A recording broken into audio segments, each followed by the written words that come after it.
داستان ترسناک اتاق شماره 5. در سال 1392 در یک از هتل‌های قدیمی شهر مشهد اتاقی وجود داشت که هیچ وقت به مهمانان دادن نمی‌شد. اتاق شماره 5. کارکنان هتل می‌گفتند که هر کس در آن اتاق بخوابد دیگر صبح بیدار نمی‌شود.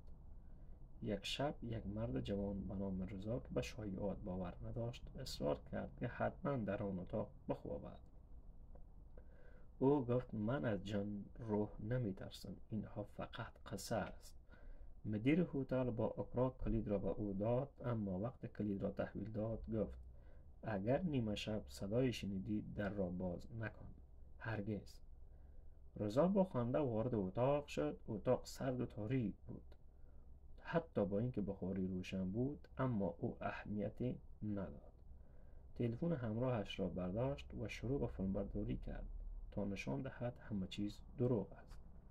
اما ساعت 2:05 نیمه شب صدای خفیفی از پشت در آمد، مثل صدای ناخن کشیدن روی چوب. رضا با شک و تردید در دوربینش را روشن کرد و به سمت در رفت.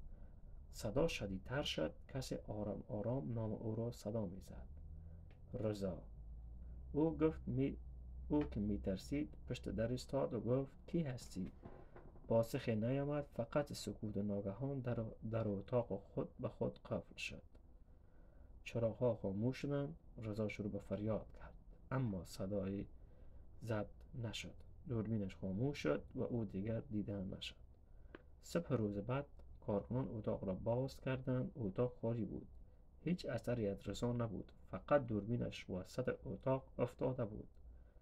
روی ویدیو فقط یک جمله ضبط شده بود: کسی که به سایه ها بخندد روزی در تاریکی گم می شود.